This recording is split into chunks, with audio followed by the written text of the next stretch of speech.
Hello बच्चों, let's read this question. The question say that match the property given in column first with the metals given in column second. Column first में property given है, column second में element given है, तो इनका correct match यहाँ पे कराना है। इसके बाद इसके रिगार्डिंग 4 ऑप्शन गिवन है, इन चारों में से करेक्ट ऑप्शन को आइडेंटिफाई करना है। तो सबसे पहले समझेंगे बच्चों की कॉन्सेप्ट। की कॉन्सेप्ट होगा properties of D block elements. Properties of D block elements. तो सबसे पहले यहां पे कॉलम फर्स्ट में ए को चेक करेंगे, element with highest second ionization energy. अब बच्चों जो एलिमेंट होता है जिसका हाईएस्ट होता है सेकेंड आयोनाइजेशन एनर्जी, इन चारों में से जो कॉलम सेकंड में 5 एलिमेंट दिए हैं कॉलम सेकंड में, इन पांचों में से वो हो जाएगा कॉपर। कॉपर एलिमेंट का सेकेंड आयोनाइजेशन एनर्जी ज्यादा होता है। अब रीजन समझते हैं क्यों होता है। इसके पीछे का रीजन है कि कॉपर का एटॉमिक नंबर होता है 29। इलेक्ट्रॉनिक कॉन्फ़िगरेशन लिखेंगे तो आर्गन हो जाएगा, 3d10 हो जाएगा, 4s1 हो जाएगा। अब s ऑर्बिटल में तो केवल एक इलेक्ट्रॉन है। एक इलेक्ट्रॉन जब यहां से इजिली रिमूव कर देंगे इस तरीके से, एक इलेक्ट्रॉन बच्चों जब यहां से इजिली रिमूव कर देंगे तो फर्स्ट आयोनाइजेशन एनर्जी तो कम होगा, लेकिन जब यहां से क्या करेंगे सेकेंड टाइम इलेक्ट्रॉन रिलीज करेंगे, जब ये Cu+ में हो जाएगा तो 3d10 कॉन्फ़िगरेशन है, और ये कॉन्फ़िगरेशन जो होता है मोर स्टेबल होता है। तो यहां से अमाउंट ऑफ एनर्जी इलेक्ट्रॉन को रिलीज करने के लिए ज्यादा चाहिए, तो आयोनाइजेशन एनर्जी ज्यादा होगा। अब आयोनाइजेशन एनर्जी क्या होता है, आइसोलेटेड गैसियस एटम के आउटर मोस्ट सेल में से 1 इलेक्ट्रॉन को रिमूव करने के लिए जो अमाउंट ऑफ एनर्जी प्रोवाइड करते हैं उसे आयोनाइजेशन एनर्जी कहते हैं। तो इसलिए यहां पर ये सेकेंड आयोनाइजेशन एनर्जी जो है वो कॉपर का ज्यादा होगा इस तरीके से। तो ए का जो करेक्ट मैच है, ए का करेक्ट मैच हो जाएगा कॉलम सेकंड के आर के साथ में। कॉलम सेकंड के आर के साथ में बच्चों इसका करेक्ट मैच हो जाएगा। अब यहां पे बी को देखेंगे। बी में गिवन है element with highest third ionization energy. अब उस एलिमेंट का नाम बताना है जिसका आयोनाइजेशन एनर्जी ज्यादा होगा, वो भी थर्ड वाला। तो वो एलिमेंट होता है जिंक। जिंक का एटॉमिक नंबर होता है 30। अब इलेक्ट्रॉनिक कॉन्फ़िगरेशन करेंगे तो आर्गन होगा, 3d10 होगा, 4s2 होगा। तो जब s में से बच्चों एक इलेक्ट्रॉन निकालेंगे, s में एक ऑर्बिटल होता है, जब एक इलेक्ट्रॉन पहली बार निकालेंगे तो वो भी आसानी से निकल जाएगा, और उसके बाद जब जिंक पे +1 का चार्ज आएगा तो उस केस में कॉन्फ़िगरेशन 3d10 4s1 होगा। तो ये तो एक इलेक्ट्रॉन और आसानी से यहां से निकल जाएगा, तब जिंक हमारा बना लेगा जिंक +2। अब जब जिंक +2 बना लेगा तो थर्ड आयोनाइजेशन एनर्जी, मतलब जब तीसरी बार इलेक्ट्रॉन को रिमूव करेंगे तो वो थर्ड आयोनाइजेशन एनर्जी होगा।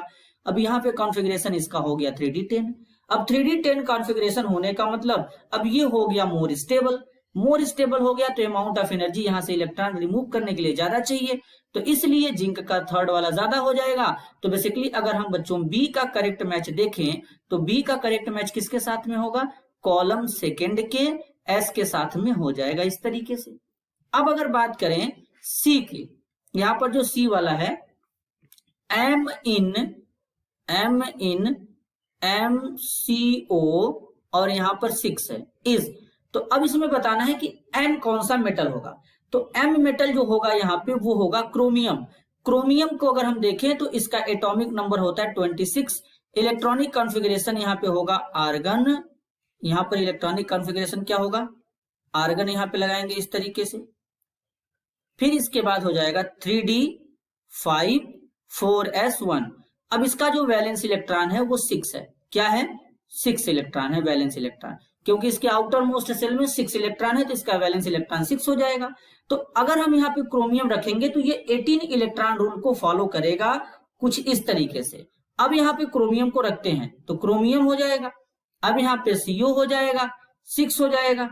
तो अब क्रोमियम का वैलेंस इलेक्ट्रॉन 6 हो गया, प्लस जो CO है वो एक CO 2 इलेक्ट्रॉन डोनेट करता है, तो 6 टाइम है, तो यहाँ पर 6 इंटू 2 हो जाएगा, तो 6 का 2 में मल्टीप्लाई करेंगे तो 12 हो जाएगा, फिर 6 ऐड करेंगे तो 18 हो जाएगा। तो इसका मतलब यहाँ पर ये 18 इलेक्ट्रॉन रूल को फॉलो करेगा। कब? जब यहाँ पे M के जगह क्रोमियम होगा तब। तो अब यानी यहाँ पे जो C है, C का करेक्ट मैच किसके साथ में हो जाएगा? कॉलम सेकेंड के Q के साथ में हो जाएगा। अब लास्ट है D, तो D को यहाँ पे चेक करेंगे, तो D क्या होगा? सबसे पहले D को पढ़ेंगे, element with highest heat of atomization. Highest heat of atomization का मतलब एटम्स के फॉर्म में कन्वर्ट करने के लिए जो एनर्जी प्रोवाइड करेंगे तो इसका वो ज्यादा होगा। तो बेसिकली जो कोबाल्ट होता है इसका हीट ऑफ एटमाइजेशन जो होता है वो हाईएस्ट होता है। इसके पीछे का रीजन समझते हैं। कोबाल्ट, अब जो कोबाल्ट होता है, कोबाल्ट का एटॉमिक नंबर होता है 27, इलेक्ट्रॉनिक कॉन्फ़िगरेशन होगा आर्गन 3d7 4s2। तो अब क्या होगा? तो जब यहां से अगर हम देखें कोबाल्ट में, तो अब ये इसका कॉन्फ़िगरेशन हो गया। इसमें D है, D में यानी 3d7 है इलेक्ट्रॉनिक कॉन्फ़िगरेशन। इसमें अनपेयर्ड इलेक्ट्रॉन होंगे, 3d7 में अनपेयर्ड इलेक्ट्रॉन हमारे बच्चों जो होंगे अगर हम चेक करें तो D ऑर्बिटल में क्या होते हैं? D सबसेल में 5 ऑर्बिटल होते हैं इस तरीके से। तो 1 2 यहां पर तीसरा इलेक्ट्रॉन फिलअप करेंगे कुछ इस तरीके से, 4 5 6 7।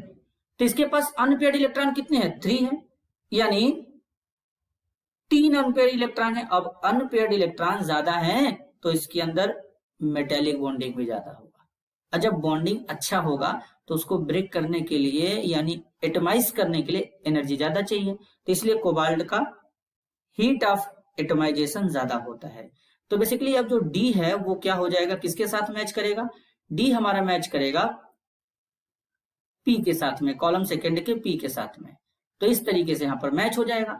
अब इनका एक अगर करेक्ट ऑर्डर बनाए तो A का क्या होगा? R हो जाएगा, B का क्या होगा? S हो जाएगा, C का क्या होगा? C का यहां पे देख लेते हैं बच्चों क्या होगा? Q होगा, D का क्या होगा? P हो जाएगा। ये एक करेक्ट ऑर्डर हो गया। अब देखेंगे इस तरीके का ऑर्डर कहां पे प्रेजेंट है। तो इस तरीके का ऑर्डर अगर हम देखें तो A का R, B का S, C का Q, D का P, ऑप्शन तीसरे में प्रेजेंट है। तो इस क्वेश्चन के लिए करेक्ट आंसर क्या होगा? Option 3। This is your answer. I hope you understood it well. All the best.